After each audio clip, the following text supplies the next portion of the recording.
हाय, श्री स्वामी समर्थ सर्वांना. आज ना कुरकुरी भेंडी बनवते मस्त अशी. तर त्यासाठी मी इथं पावशेर भेंडी छोटी छोटी पावशेर कवळी कवळी भेंडी मस्त स्वच्छ धुवून घेतली आणि त्याचे असे पातळ काप कापून घेतले एकदम मस्त.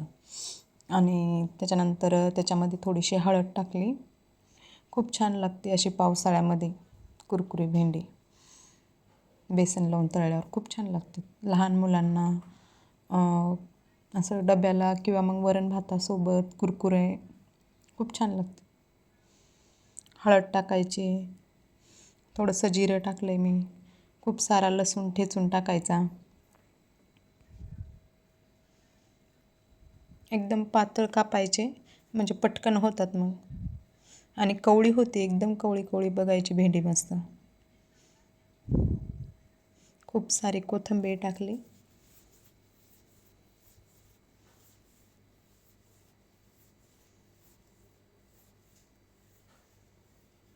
लाल तिखट टाकायचं.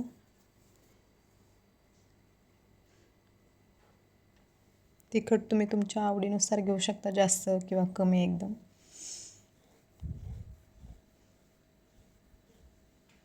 मी हे लाल मिरची पावडर दुकानातलं वापरलेलं, एवढं तिखट नसते. चवीनुसार मीठ टाकायचं.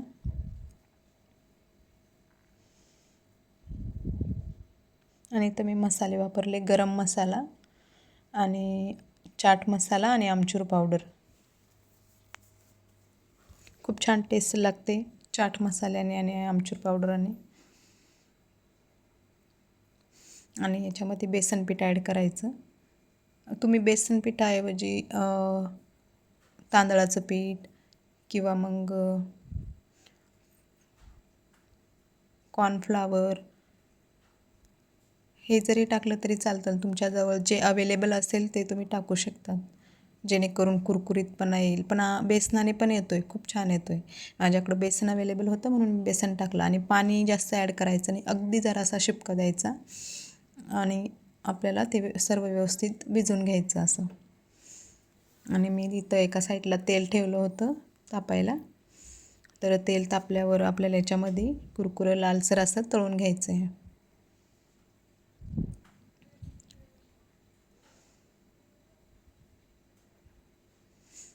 हे बघा, असं मस्त व्यवस्थित टाकून घ्यायचं आणि तळून घ्यायचं, फ्राय करून घ्यायचं मस्त लालसर.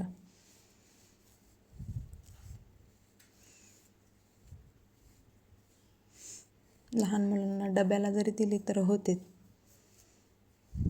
अशी एक एक खूप मुलं असे असतात की भेंडी त्यांना आवडत नाही, चिकट लागते ना त्याच्यामुळं. तर खूप नाटकं करतात की नाही भेंडी चिकट लागते असं तसं. तर अशी खूप छान लागते कुरकुरी मस्त. हे बघा, असं पूर्ण असं तळून घ्यायचं मस्त.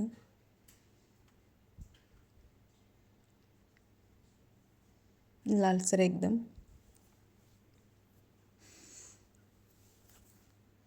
पावसाळ्यामध्ये असं कुरकुरं चटपटे खायला खूप मज्जा येते, भारी वाटते गरम गरम मस्त. आमच्याकडे तर पाऊस चालू आहे पुण्यामध्ये. तुमच्याकडे चालू आहे का नाही कमेंट्समध्ये नक्की सांगा. आणि माझ्या रेसिपी तुम्हाला आवडत असतील तर ते पण सांगा. लाईक करा, शेअर करा, सबस्क्राईब करा. हे बघा, असं पूर्ण तळून घ्यायचं लालसर मस्त.